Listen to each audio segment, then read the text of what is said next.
الزول في اللون نغالا مضغوص بالعيد ذات مزيانية ثوم ثاني يوم تولي ما يكون يضرون ديت قلنا نتفرقت ماشا ثم ويفن واحد نزر تمغلينس غافن كي دي ضغان وسنة كي ولام دام كي وياكي نغم من نوع كي غير لإسرائيل فلسطين لدغا اموسو ان الحماس او يفننظر ذا شوت بخنصو مثل لامباكت على لي ريبركسيون يدي لا نادي لون ومن نوع كي كان وث مثلا عربن دوذين عربن فلسطين دوذين سمع الماس اغاف اني رشد نكوني سي قباليا سي مزيران سي فريقيا نتفاخو يافا سينير امزيان ايك مزياني بالعيد ازول فلاك أزبلك الدرشيد أزولي مسفليدن تمسفليدن يتابعن تزولتيك يقتي كيسانك.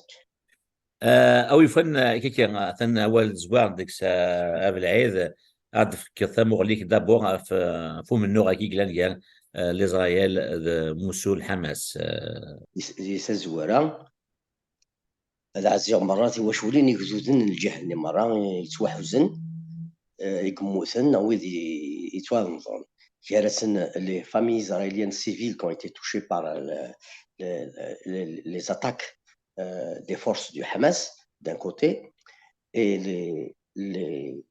les bombardements massifs des forces israéliennes dans la région, dans la zone de Gaza. Je présente mes condoléances à ces deux peuples, et c'est très important. De l'autre côté, je m'oppose à toutes ces violences qui touchent les civils. Ce qui concerne la situation dramatique que vit Gaza et la Palestine en général, c'était prémédité. C'était prémédité.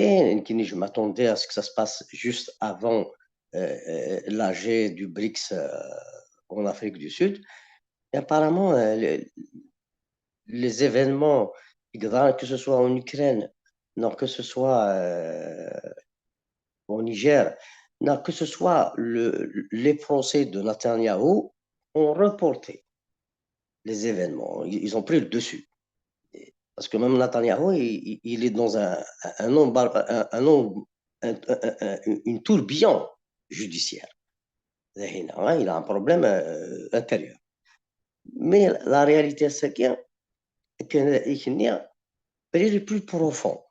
Le mal, il est plus profond, il ne date pas d'aujourd'hui. Il date depuis la naissance des Nations Unies, depuis la fin de la Deuxième Guerre mondiale, depuis la casse du mur, la démolition du mur de Berlin.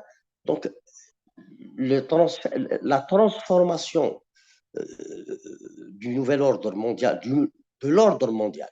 C'était l'ordre mondial. Les Occidentaux, ils ont créé les Nations Unies et ils n'ont pas pris en considération les ex-colonies, les Ouananiens et les pays du Sud. Donc, voilà.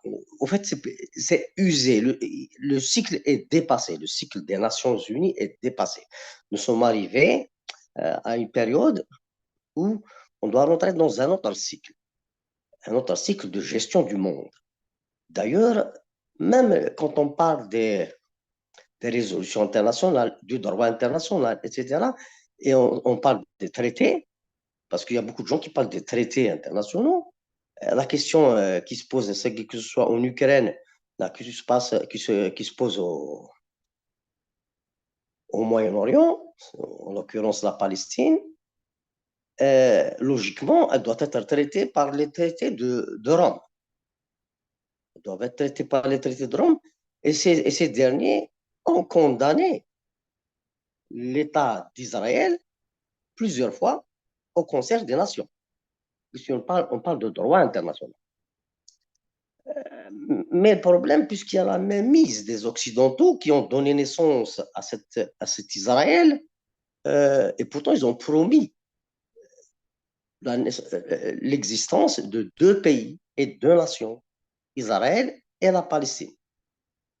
Jusqu'à aujourd'hui, les engagements et les promesses des Occidentaux, des Nations Unies donc, n'ont pas été retenus et tenus et respectés. ils ont mis le paquet. D'ailleurs, il parle de droit à la sécurité d'Israël. C'est-à-dire, chaque fois qu'on discute du droit international, au fait, le droit à la sécurité d'Israël passe au-dessus du droit international. Au fait, si tu me permets, il y a une exclusivité. C'est comme s'ils avaient un droit de massacrer, un droit de faire ce qu'on veut. Quand on nous dit Israël, je n'ai rien contre le peuple juif et le peuple israélien, je n'ai rien contre. C'est un peuple comme tous les autres peuples qui ont droit à la vie, en sécurité et dans la paix, comme ils l'entendent. Comme ils l'entendent. Avec leur religion, je respecterai et ce n'est pas à moi de leur donner des leçons, non, de leur dire vivez autrement. Et c'est la même règle devrait être posée, devrait être respectée chez les Palestiniens. Pour qu'on soit clair.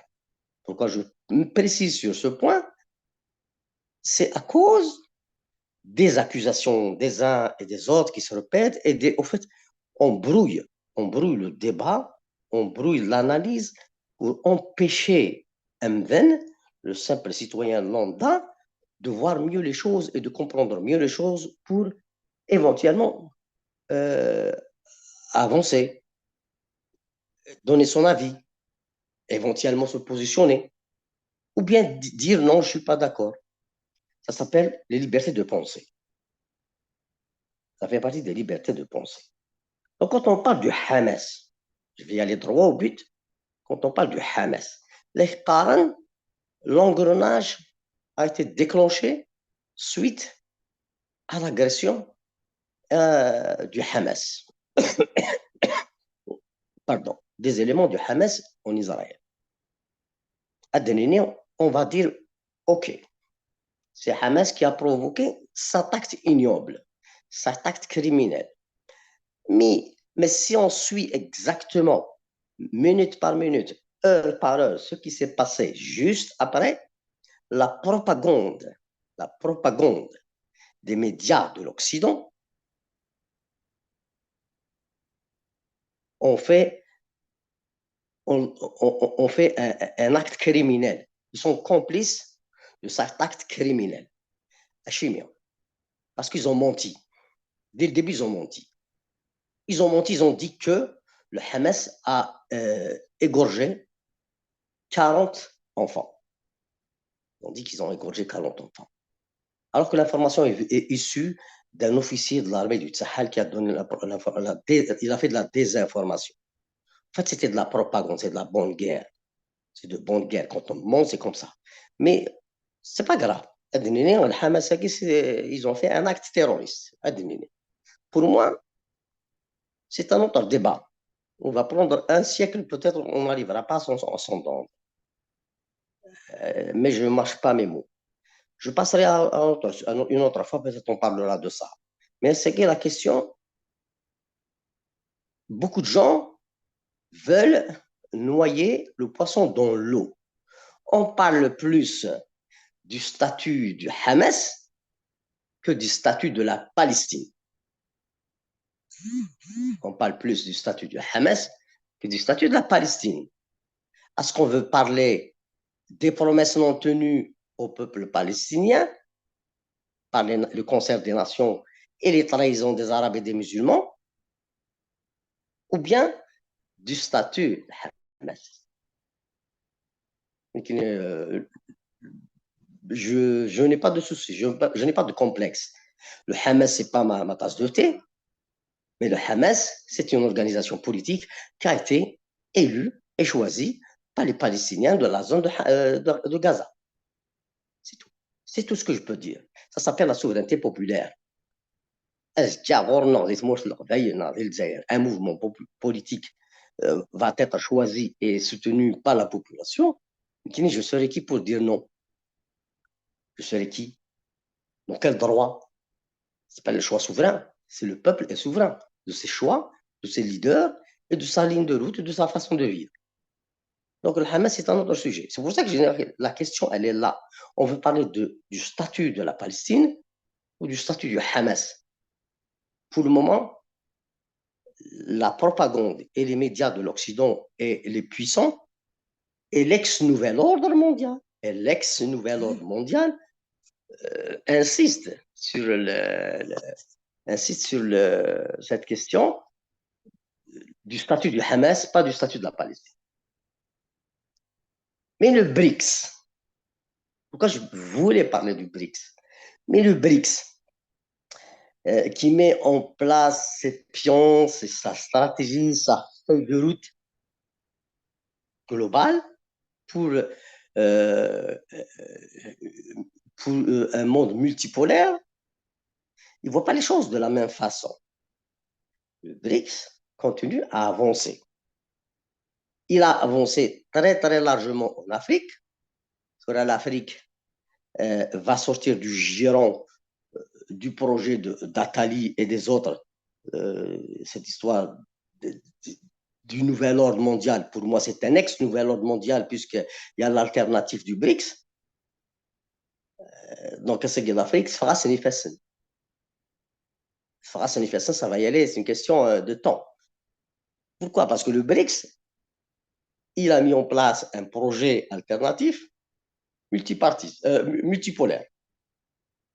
Je ne soutiens pas seulement ce projet, mais je suis quotidiennement ce qui se met en place globalement sur l'échiquier, sur cette feuille de route. Avant le BRICS, il y avait le nouvel ordre mondial, l'ex-nouvel ordre mondial, c'est-à-dire le bloc occidental, les pseudo-démocrates, le concert des nations ont voulu maintenir les conflits armés, un champ de bataille, comment je dirais, au Moyen-Orient depuis Khomeini, je dirais, depuis 79. Depuis 79, ils ont fissuré le Moyen-Orient en s'appuyant sur les chiites et sur les sunnites. C'était ça exactement. Donc il y avait toujours ces conflits. D'ailleurs, ils ont même provoqué la guerre irako-iranienne, la première et la deuxième. On a vu les massacres qui s'est passé entre Saddam et les Iraniens.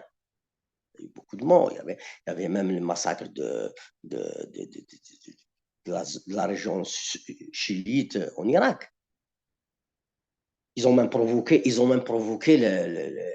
j'allais dire l'Ukraine. Ils avaient même provoqué l'invasion de Saddam du Koweït. Ce qui s'est passé au Koweït s'est passé en Ukraine. C'est la même chose. Au Koweït, c'était Saddam. En Ukraine, c'est Poutine. C'est exactement la même chose, hein, pour ceux qui se rappellent. Hein. Sinon, j'invite les gens et les autres à se renseigner sur comment ça s'est passé. Hein. Ils ont poussé Saddam à se suicider. Ben, aujourd'hui, ils ont voulu faire la même chose. Au fait, ils utilisent un statut moral. Saddam, c'est un statut physique. Hamas, c'est un statut moral. Ils veulent utiliser Hamas pour occuper et provoquer un déplacement massif des populations palestiniennes et les faire sortir de la zone de Gaza et d'avoir de nouveaux territoires, des nouvelles colonies. Enfin, c'est une forme de colonisation encore. C'est une déportation massive qu'ils veulent provoquer. C'est tout. Moi, je condamne fermement, sans ambiguïté, le génocide que le gouvernement israélien provoque et met en place ces jours-ci. Ça, c'est clair, net et précis. Moi, je me mets du côté des opprimés, du côté des victimes, pas du côté des colons et du côté des bourreaux. C'est tout. Cela ne m'empêche pas de condamner certains actes terroristes du Hamas. Mais posons la question, est-ce que Hamas est un mouvement terroriste ou non? Ça, c'est un autre débat. Une autre fois, peut-être on en parlera de ça. Revenons aux BRICS. Pourquoi je parlais des chiites et des sunnites? Au fait, le projet Kissinger, qui voulait que que Israël, Israël puisse avoir le droit de regard sur tout ce qui se passe dans le Moyen-Orient et élargir le territoire d'Israël est voué à l'échec aujourd'hui. Il voit à l'échec parce que d'abord, ils n'ont pas pu empêcher l'Iran d'aller au bout de son projet nucléaire. Si ce n'est, l'Iran a pu avancer dans sa refondation nation. Ils arrivent quand même si c'est un pays théocratique et autres, mais les jeunes, les étudiants, ils ne sont pas tous islamistes, ils ne sont pas tous intégristes, du moment qu'il y a toujours des manifestations de résistance. Il y a une opposition des Moudjahidines à l'extérieur. Je connais des gens qui militent vraiment pour les droits fondamentaux des populations iraniennes de Hénin. Donc, la question des droits de l'homme en Iran, elle est posée, etc. Mais il y a du travail. La population iranienne, ce n'est pas une population intégriste. Il faut les respecter, ces gens-là. Comme il faut respecter tous les peuples du monde. L'Iran, pourquoi je parle d'Iran? Parce que l'Occident, les pseudo-démocrates de l'Occident, ça a à leur tête les États-Unis d'Amérique. Et maintenant, il y a ses parrains, et maintenant, il y a ses sous-traitants, les Européens, qui ont essayé de démolir, de mener une guerre contre l'Iran. Et l'Iran, ils sont malins. C'est des intelligents. Les Perses ont toujours été malins, ils ont toujours été intelligents depuis la nuit des temps. Donc, au début, ils sont tombés dans le piège parce qu'ils n'avaient pas le choix. Il y avait le problème du Golfe d'Ahina, le passage, la gestion de la circulation maritime les côtes avec le Dubaï et Koweït et l'Irak. Maintenant, ils ont trouvé un terrain d'entente. Ils arrivent à le gérer plus ou moins. Mais ils ont provoqué les deux guerres. Ils ont provoqué les deux guerres, ils ont provoqué la guerre de Syrie. Et tout ça, c'était compliqué pour eux. C'était pas vraiment facile. Avec la transformation intérieure, avec tout ce qui se met en place pour construire l'État-nation iranien après la chute du Shah d'Iran, c'était pas évident. Khomeini est arrivé de Paris, l'intégrisme a pris le dessus, les ayatollahs, ils ont la même mise jusqu'à aujourd'hui, mais quand même, les réformateurs iraniens sont arrivés à débloquer certains dossiers diplomatiques. Certains de ces dossiers diplomatiques, je leur tire chapeau, hein. Je leur tire chapeau sur le plan diplomatique, ils ont gagné des batailles inestimables. Arriver, je dis bien arriver à avoir une place au BRICS, c'est pas donné à n'importe qui. Ben, l'Iran s'est installé. Arriver à signer des accords entre les chiites et les sunnites de l'Irak, c'est pas donné à tout le monde.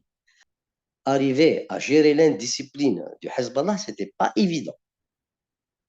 Parce qu'aujourd'hui, c'est eux qui sont en train de tenir le frein des Hezbollah en Iran, en Liban. Arriver à gérer, à garder la flamme pour la libération de la Palestine, aussi, c'est pas évident. En utilisant l'argent du Qatar. C'est le Qatar qui assure les arrières du Hamas et toute la Palestine, qu'on la veuille ou non.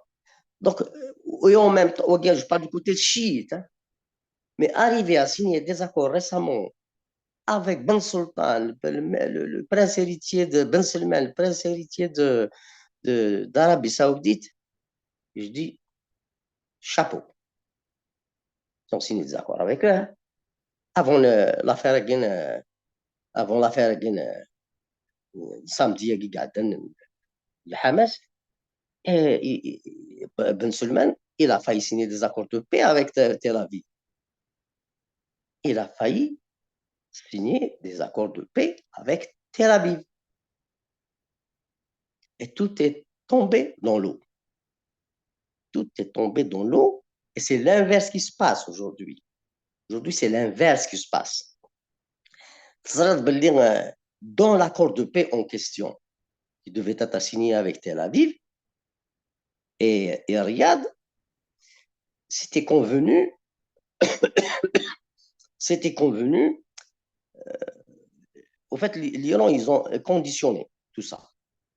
L'NSN, pour négocier avec Tel Aviv, il faut que récupère les droits de gestion et de protection du dôme de Jérusalem-Est. Tu comprends? Ainsi, il faut qu'on règle ce problème. Et le prince héritier saoudien, il était d'accord avec Téhéran. On va mettre plein de choses de projets communs.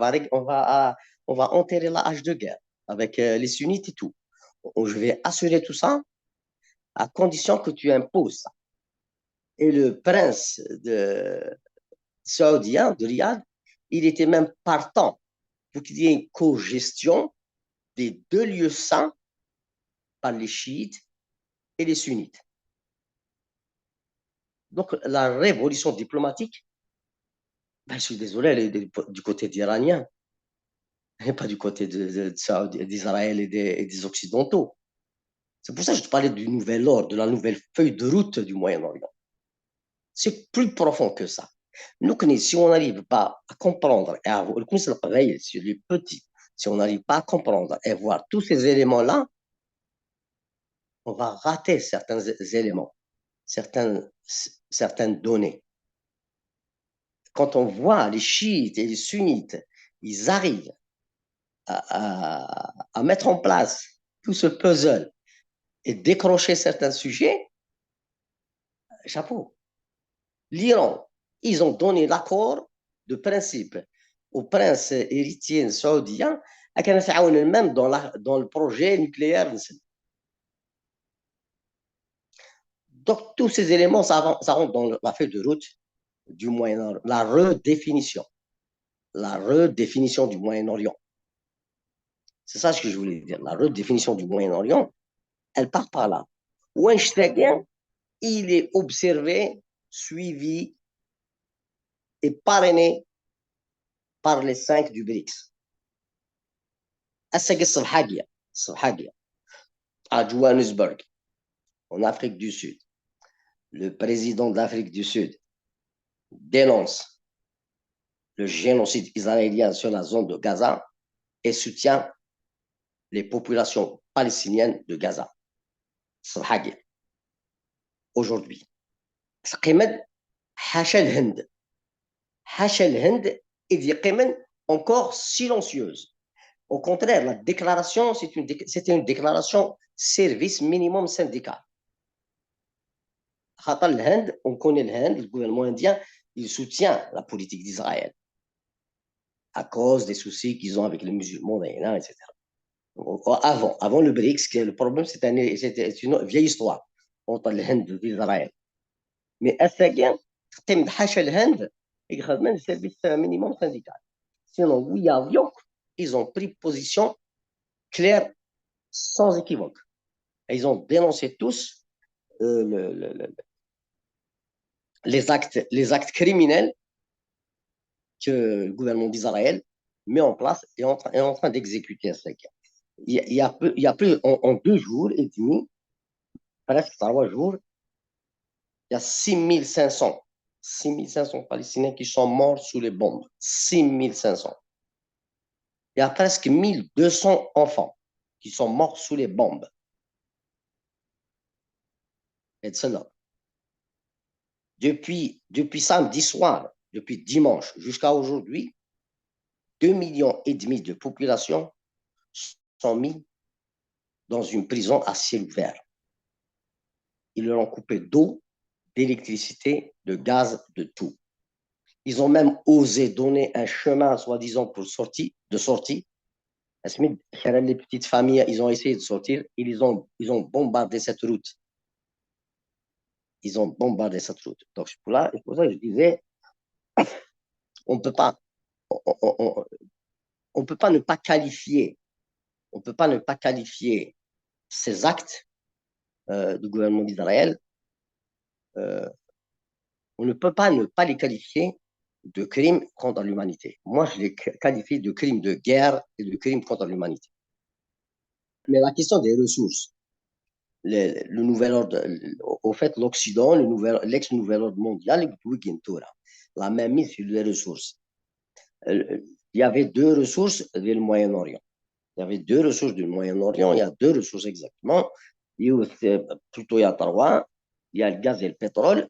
Et puis, il y a la plus importante, qui est l'eau. Amen, du Moyen-Orient, c'est une ressource importante. D'ailleurs, les conflits qu'il y avait, il y a l'Israël et l'Irak de Saddam, tournaient autour des ressources aussi. Yémen, Yémen et le Moyen-Orient, c'est une arme de guerre fatale. Il peut avoir une table il peut avoir le droit de veto sur certains sujets. Donc, il y a la même mise. Par contre, il y a les ressources puisqu'on parle d'énergie, énergie fossile et non fossile, d'énergie nucléaire, etc. Il y avait certaines multinationales,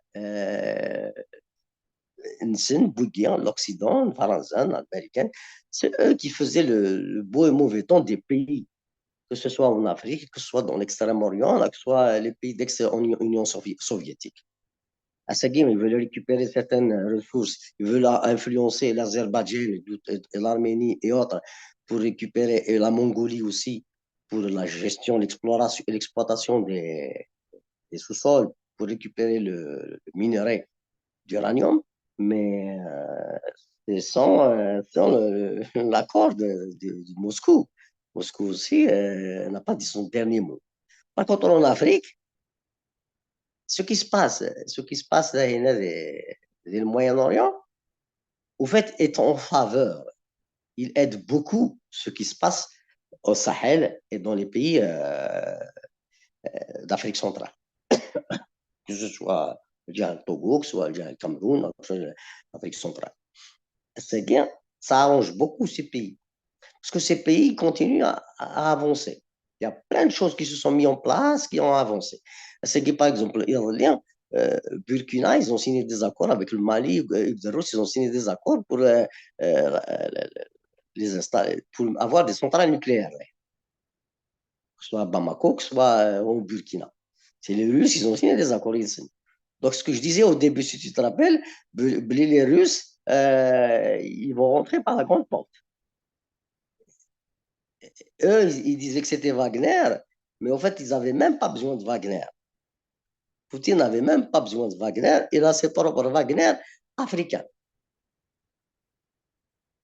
C'est que la gestion des ressources va desservir l'ex-nouvel ordre mondial. C'est pour ça qu'ils veulent provoquer les conflits aiguës. Ils veulent provoquer les conflits aiguës parce qu'ils savent bien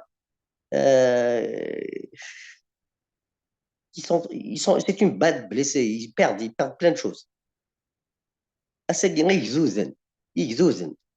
Les peuples qui suivent l'ex-nouvel ordre mondial, c'est des peuples qui seront les premiers perdants dans cette histoire. Ils seront les premiers perdants dans cette histoire. Zarken, El Djaïr, revient à notre pays.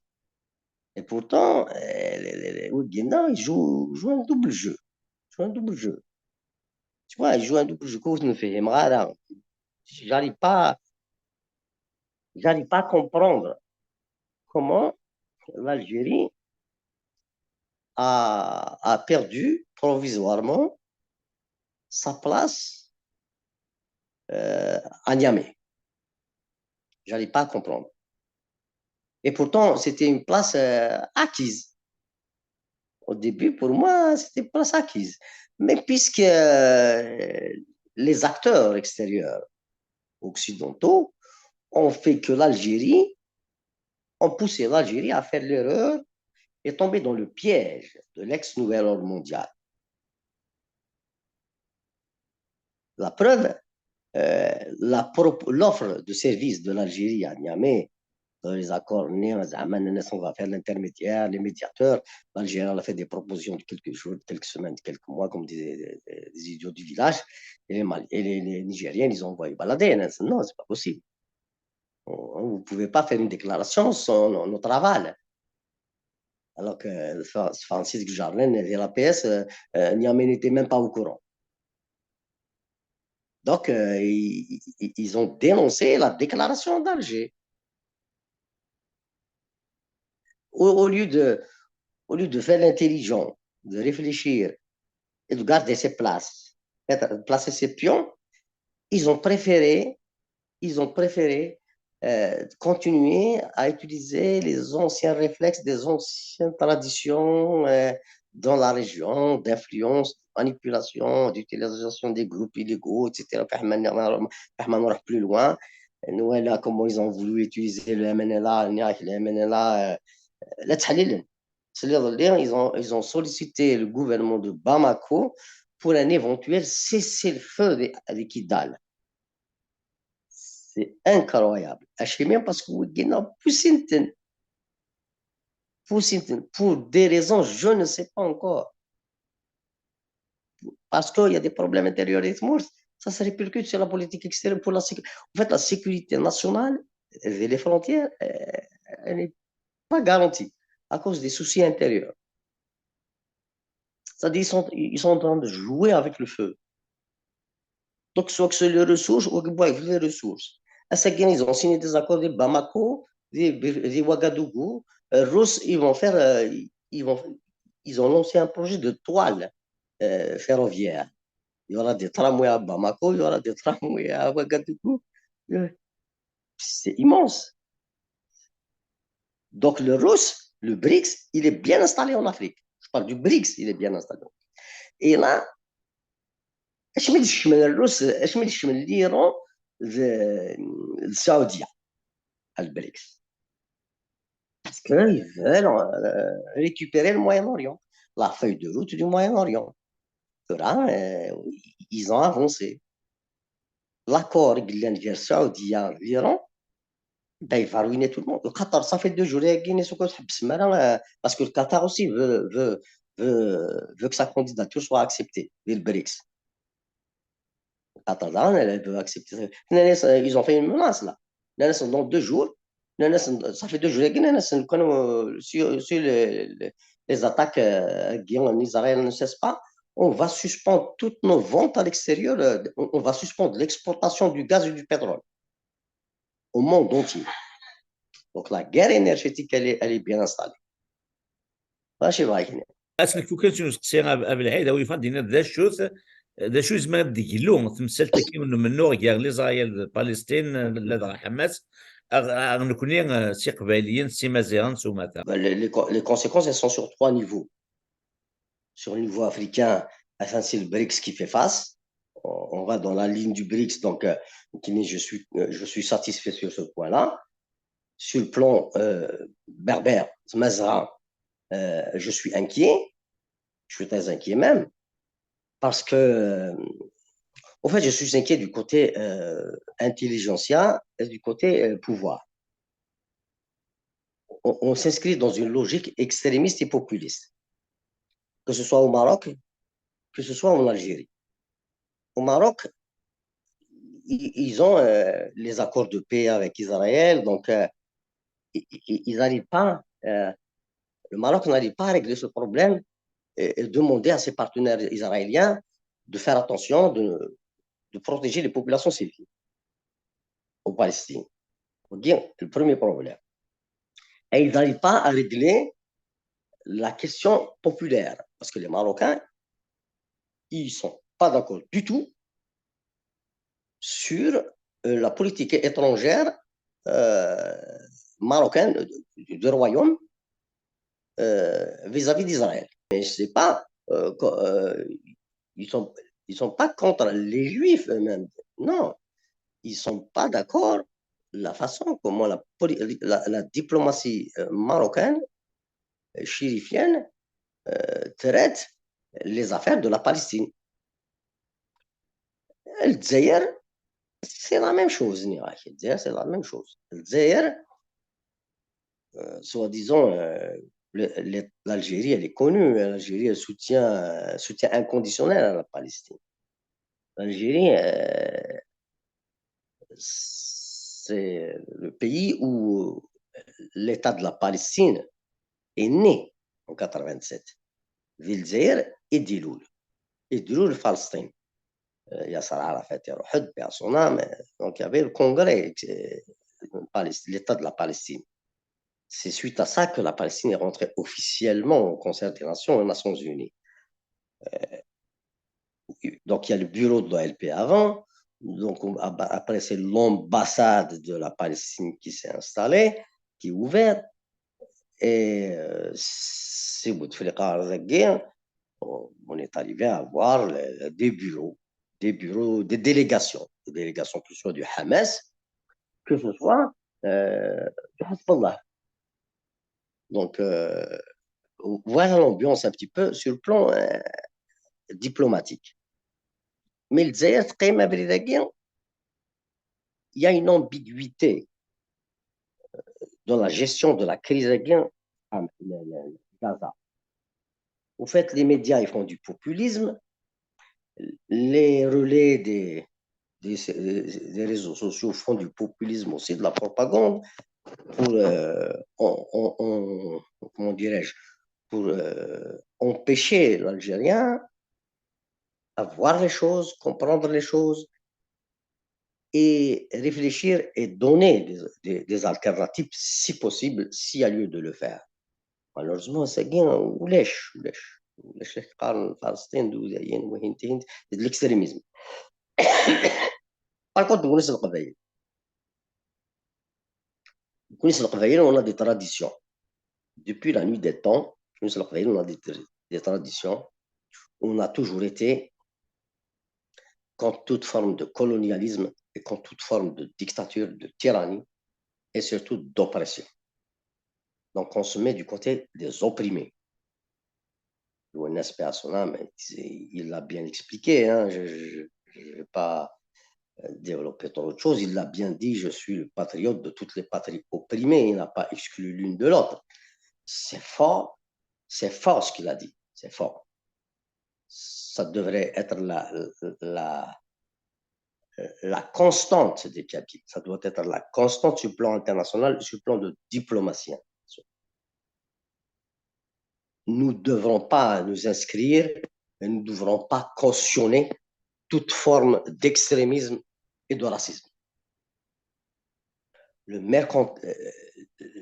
politique mercantile de certains responsables politiques m'a poussé hier à m'exprimer et j'ai préféré m'exprimer à travers ton émission, que je respecte beaucoup, et de dire que je ne comprends pas d'abord, que je refuse ensuite, que je dénonce enfin les positions de M. Farhat Mahni dernièrement sur la question palestinienne. Je ne veux pas, et je lui ai interdit de parler en mon nom. Quand il dit la Kabylie est solidaire avec Israël, je lui ai interdit, moi je suis kabyle, je lui ai interdit de parler en mon nom. Il peut dire que le MAC peut dire, il a tous les droits de dire que le MAC est solidaire avec Israël, mais il n'a pas le droit de parler au nom de toute la Kabylie et de dire que la Kabylie est solidaire avec Israël. Moi, je suis kabyle, je suis fier de l'être. Mes parents sont morts martyrs pour cette Algérie. Mes grands-parents, la même chose. Je ne veux pas cautionner cette forme, je vais être poli, cette forme de soumission pour des raisons qui le concernent. Moi, je me mets du côté des peuples et je suis tranquille. La Kabylie, elle est universaliste. Nous sommes tous universalistes. On n'a pas de problème ni avec les Arabes, ni avec les Juifs, ni avec les musulmans. Nous avons toujours été laïcs et tolérants. Nous avons toujours été laïcs et tolérants. D'ailleurs, Jusqu'à aujourd'hui, il y a des chrétiens, il y a de tous bords en Kabylie. Les gens qui vivent tranquillement leur culte, leur spiritualité et autres. La Kabylie a besoin de calme, de paix et d'un discours rassembleur, de paix et qui protège surtout tous les Kabyles où ils sont dans le monde. Tous les Kabyles où ils sont dans le monde. Moi, je ne veux pas être montré du doigt et traité d'extrémiste et de raciste. C'est tout. Donc, tout ce qui se passe, que ce soit c'est dans le hein, parce que puisqu'on parle de Kabyle, etc. Et Mohamed paix à son âme. Et Mohamed paix à son âme. Parce qu'il faut réviser l'histoire. Hein. Et Mohamed paix à son âme, c'est un visionnaire sur tous les plans. La question palestinienne, il l'a tranché, la question palestinienne. Moi, je me suis renseigné, j'ai fouillé toutes les déclarations. Et Mohamed paix à son âme, c'est le Hussein, il disait Yasser Arafat, il disait, je vous donnerai pas, je ne suis pas là un donneur de leçons pour vous dire comment vous allez faire. Juste, ne faites pas l'erreur de croire aux alliés extérieurs. Les premiers qui vont te trahir, c'est tes frères arabes. Et Ahmed et Sinan et Yasser Arafat. Ils n'est pas contre. Je suis d'accord à 100% X. Je suis d'accord à 100% X. C'est les trahisons qui font ça. On ne peut pas. Il faut dire la vérité aux gens. Bah, les peuples sont matures. Les peuples, ils ne sont pas dupes, ils sont matures. On dit aux gens la vérité, bah, on réfléchit ensemble. Quelles sont les meilleures options? Drapeau, tu vas sur Paris et tu portes un drapeau kabyle, un drapeau israélien. Il aurait dû porter le. Je rends hommage à un des copains qui est là-bas aux États-Unis. Je tairai son nom. Dans un des commentaires par rapport à cette polémique, Inès, j'aurais aimé que Farhat porte aussi le drapeau palestinien. Je lui rends hommage. C'est un grand monsieur. Je tairai son nom parce qu'il ne m'a pas autorisé de prononcer son nom. Inès, dans un de ses commentaires, Inès, j'aurais aimé voir Farhat porter aussi le drapeau palestinien. Quand Farhat, il a fait le drapeau palestinien et le drapeau israélien, j'aurais compris qu'il était du côté des peuples et des sécurités des peuples, donc du côté de la paix. Mais quand tu parles de paix et tu portes qu'un seul drapeau, il y a un problème. Il y a un problème. C'est un problème politique, diplomatique, stratégique et moral. C'est des fautes pour moi, tout ça. On ne peut pas accepter des fautes pareilles. Quand on veut porter la destinée d'un peuple, eh ben, la destinée d'un peuple doit être respectée.